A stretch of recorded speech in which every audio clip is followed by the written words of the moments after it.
Hello students, welcome to Pharmacy Notes by US. Today we discuss micromeritics part 9. So let's start. We discuss method to determine surface area. इनसे पहले अपन ने बात की थी कि कौन कौन से मेथड्स यूज होते हैं पार्टिकल साइज को डिटरमाइन करने के लिए। अब अपन मेथड्स की बात करेंगे जो कि सरफेस एरिया को डिटरमाइन करने में हेल्प करता है। तो यहाँ पे दो मेथड्स की बात करेंगे अपन। एक बात करेंगे अपन एडजॉर्प्शन मेथड और दूसरा होगा एयर परमेबिलिटी मेथड। अब एडजॉर्प्शन मेथड के अंदर क्या रहेगा, अब अपन बात करते हैं सरफेस एरिया की। तो हमने पढ़ रखा है कि जो मिनिमम सरफेस एरिया है वो एक स्फेरिकल पार्टिकल कैप्चर करता है, बाकी सबका surface area as compare to the spherical particle ज्यादा होगा।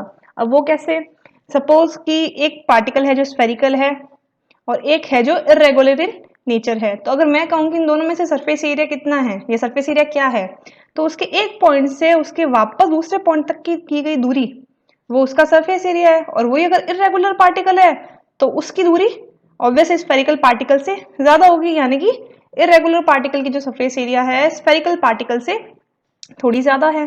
अब एडजॉर्प्शन मेथड सरफेस एरिया को डिटरमाइन करने में किस तरीके से हेल्प करता है अपन बात करते हैं। एडजॉर्प्शन यानी कि सतह के ऊपर की चिपकने की बात से रिलेटेड है। यहाँ पे सतह के ऊपर जो काम होगा, द अमाउंट ऑफ गैस और solute that is adsorbed onto the sample of powder to form a monolayer is direct function of the surface area of the sample। यानी कि इसके अंदर कोई भी गैस और लिक्विड है जो कि उस पर्टिकुलर सॉल्यूट जो कि अपने को जिस पार्टिकल का सरफेस एरिया अपने को निकालना है उसके ऊपर उस सैंपल के ऊपर छोड़ी जाएगी। और जो अमाउंट और लिक्विड उस सॉल्यूट के बाहर मोनोलेयर बनाते हैं वो अपने को अमाउंट पता है, तो उसके आधार पर अपन सिस्टम के सैंपल का सरफेस एरिया पता कर सकते हैं। जितनी ज्यादा अमाउंट गैस कैप्चर करेगी यानी कि सिस्टम का सरफेस एरिया भी उतना ही ज्यादा होगा। The particle with large surface good absorption of gas and solute from the solution, यानी कि जितना ज्यादा लार्ज सरफेस होगा पार्टिकल का, गैस का एब्जॉर्प्शन या फिर सॉल्यूट का एब्जॉर्प्शन फ्रॉम सॉल्यूशन भी ज्यादा होगा। जैसे कि एक बीकर है, बीकर के अंदर सपोज कि आपको पता है नॉन पार्टिकल्स हैं जिसका सरफेस एरिया वो भरे हुए हैं। अब आपको कोई एक पार्टिकल है जिसका सरफेस एरिया निकालना है सैंपल का, वो सैंपल आपने उसके ऊपर रखा। अब जो पार्टिकल है जो बीकर में ऑलरेडी प्रेजेंट थे उन्होंने क्या किया, उस अननोन पार्टिकल के सरफेस के ऊपर मोनोलेयर फॉर्म क्रिएट कर दिया। अब जो भी स्मॉल पार्टिकल ने सॉल्यूट ने मोनोलेयर क्रिएट करी है उनका अपने को सरफेस एरिया पता है, और जितना ज्यादा कैप्चर करेगा यानी कि पार्टिकल का सरफेस एरिया भी उतना ही ज्यादा होगा। इस तरीके से यहाँ पे डिटेक्शन होता है। Here is a graph which showing the volume of nitrogen adsorbed on the powder at increasing pressure ratio. So point B ये represent the volume of adsorbed gas corresponding to the completion of the monolayer film। यानी कि यहाँ पे एक gas inert gas nitrogen छोड़ी जा रही है पार्टिकल साइज के वॉल्यूम को मेजर करने के लिए, और यहाँ पे जितना ज्यादा प्रेशर अप्लाई करेंगे पार्टिकल के बाहर जो गैस है वो भी उतनी ही ज्यादा एड्सॉर्ब होगी। ईयर जैसे अपन ने उस इंस्ट्रूमेंट के थ्रू या एक पार्टिकल के बाहर जैसे अपने गैस को देख लिया कि हाँ भाई इसने एक मोनोलेयर कर ली है और अपने को पता है कि अब सिस्टम का सरफेस एरिया है, तो अपने को कुछ फैक्टर्स मिल गए। अब उस फैक्टर को जब अपन इस इक्वेशन में अप्लाई करेंगे तो अपने पास पार्टिकल का सरफेस एरिया आ जाएगा।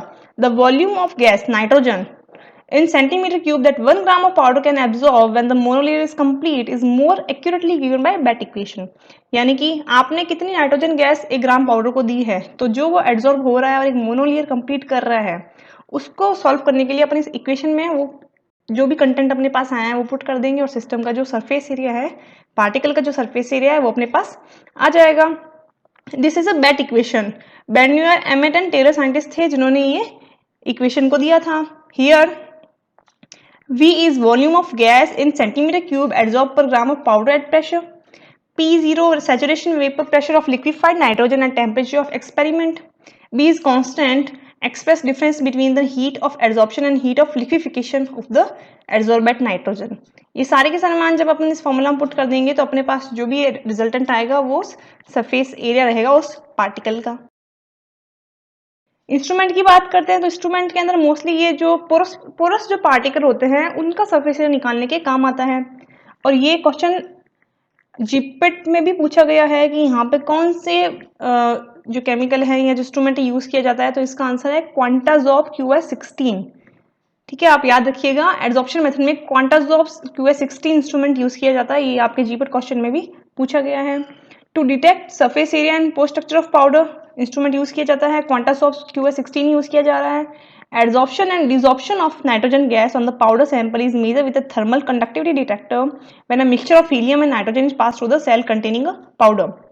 यानी कि जो भी आपका पाउडर है जिसपे आप गैस अप्लाई करोगे नाइट्रोजन की, तो वो एक सीधा का सीधा थर्मल कंडक्टिविटी डिटेक्टर के थ्रू मेजर होगा कि कितनी गैस है जो कि एड्सॉर्ब हो गई, तो उसके प्रोपोर्शन से आप उसका सरफेस एरिया निकाल लोगे। यानी कि जितनी ज्यादा गैस एड्सॉर्ब होगी उतना ही ज्यादा पार्टिकल का सरफेस एरिया होगा।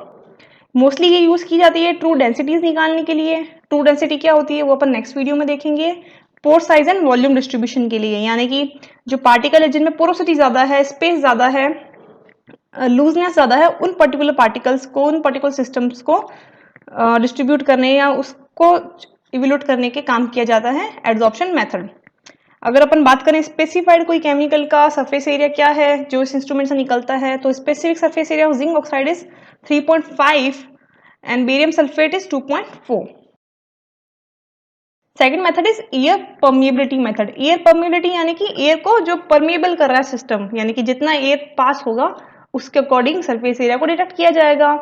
It depend on the fact that rate at which a gas or liquid permeates a bed of powder is related among the other factors to the surface area exposed to the permanent। यानी कि suppose कि आपके पास एक pipe है जिससे आप cold drinks और पीते हैं, एयर पाइप है।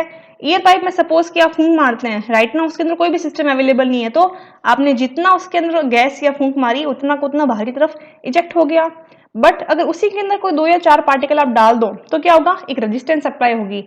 आपने जितनी gas the may be resultant में उतनी गैस वापस आपको अवेलेबल ना हो। जितना छोटा पार्टिकल है उतनी प्रोपोर्शनली रहेगा, जितना छोटा पार्टिकल है उतनी ज्यादा गैस आएगी, और जितना बड़ा पार्टिकल वो होता चले जाएगा जो रिजल्टेंट गैस है छोड़ी हुई गैस से कम होती चली जाएगी। तो उसके आधार पे कि आपने कितनी एयर परमिएट की और कितनी रिजल्टेंट आई, अपन पार्टिकल का सरफेस एरिया डिटेक्ट कर लेते हैं। So here the it depend on the gas that permeates the powder, यानी कि जितनी गैस पाउडर को परमिएट करेगी वो उसकी सरफेस एरिया को डिनोट करेगी। The principal resistance to the flow of fluid, such as air through a plug of compacted powder, is the surface area of the powder। यानी कि जितना ज्यादा रेजिस्टेंस हो रहा है उतना ही ज्यादा उसका सरफेस एरिया होगा पाउडर का या उस पार्टिकल का। Greater the surface area per gram of powder so greater the resistance to flow, यानी कि जितना बड़ा वो पार्टिकल होगा उतना ही ज्यादा रेजिस्टेंस होगा फ्लो का, क्योंकि आपने जितनी ज्यादा हवा फेंकी है एक तरीके से, अगर अंदर बड़े पार्टिकल हैं तो रिजल्टेंट जो गैस वापस आएगी वो कंपैरेटिवली बहुत कम आएगी, क्योंकि जितना बड़ा पार्टिकल है उतना ही ज्यादा प्रेशर लग रहा है और उतना ही रिजल्टेंट प्रोडक्ट कम आ रहा है। यानी कि क्या हुआ, permeability is inversely proportional to surface area. जितना बड़ा सरफेस एरिया उतनी ही कम पासिंग ऑफ गैस और परमिएबिलिटी। मेथड की बात करें कि इसमें मेथड या इंस्ट्रूमेंट किस तरीके से होता है, तो उसमें जो अपना पाउडर है जिसका अपने को सरफेस एरिया निकालना है उसे अपन एक होल्डर या प्लग के अंदर फिट कर लेते हैं। It is regarded as a series of capillary whose diameter is related to the average particle size. अब अपन क्या कर रहे हैं, जो पार्टिकल्स है उसे एक कॉम्पैक्ट सिस्टम के हिसाब से एक होल्डर में डाल रहे हैं, तो अब पार्टिकल क्या करेंगे, एक दूसरे के ऊपर इकट्ठे होते हुए कैपिलरीज के रूप में इकट्ठा हो जाएंगे, और जो भी डायमीटर है वो अपन एवरेज डायमीटर के हिसाब से या एवरेज पार्टिकल साइज के हिसाब से कैलकुलेट रखेंगे। Here the air allowed to pass through capillaries under a pressure observed surface area। यानी कि अब क्या हो, जैसे आपने सैंपल को उस होल्डर में पैक कर दिया, अब आप एक पर्टिकुलर प्रेशर से, जो प्रेशर कांस्टेंट है आपका नोन है, उससे एयर को फ्लो करेंगे एंड ऑब्जर्व करेंगे सरफेस एरिया। यानी कि जितने छोटे पार्टिकल होंगे, जितना कम पार्टिकल साइज सरफेस एरिया होगा, उतनी ही इजीली गैस परमिएट करेगी, और जितने बड़े पार्टिकल होंगे, जितनी क्लॉगिंग होगी कैपिलरीज की, उतना ही सरफेस एरिया ज्यादा होगा, गैस कम परमिएट होगी। इफेक्टेड बाय बात करते हैं कि कौन कौन से फैक्टर हैं जो गैस की परमिएबिलिटी को या गैस के ट्रांसफर को इफेक्ट कर सकती है। कंप्रेशन, जितना ज्यादा कंप्रेशन होगा गैस उतनी ही कम रिलीज होगी उस तरफ, यानी कि सरफेस एरिया ज्यादा हो गया। लोअर द पोरोसिटी, यानी कि पोरोसिटी अगर कम हुई तो greater the resistance to flow, यानी कि जितना ज्यादा कंप्रेशन होगा, जितनी कम पोरोसिटी होगी, रेजिस्टेंस भी उतना ही ज्यादा होगा, उतनी ही कम गैस एक साइड से दूसरी साइड से परमिएट होगी। दूसरा, इररेगुलर ऑफ कैपिलरीज, अगर कैपिलरीज है जो इररेगुलरली फॉर्म हो रही है तो भी जो रेजिस्टेंस है वो बढ़ सकती है, एयर है जो प्रॉपर रूप से हो सकता है परमिएट ना हो पाए। The Kozeny Carman equation derived from the Poiseuille equation used to estimate surface area by air permeability method, यानी कि जो कॉन्जी-कैरामान इक्वेशन है वो एयर परमिएबिलिटी मेथड में सरफेस एरिया को कैलकुलेट करने के काम आती है। Here is the equation where A denotes cross section area of plug, यानी कि आपके पास जो भी प्रेशर आया या जो भी आपके पास कंटेंट आए उन सबको आपने इस इक्वेशन में पुट किया और आपके पास जो रिजल्टेंट है वो आ जाएगा। Where A is cross section area of plug, K is constant which is 5 plus minus 0.5 can be accepted. Summation E is porosity, delta P is pressure difference of plug, T time to flow per second, L is length of sample holder, E is porosity of powder, SW surface area per gram centimeter square per gram, N is viscosity of air in poise, and V is volume of air flowing through the bed.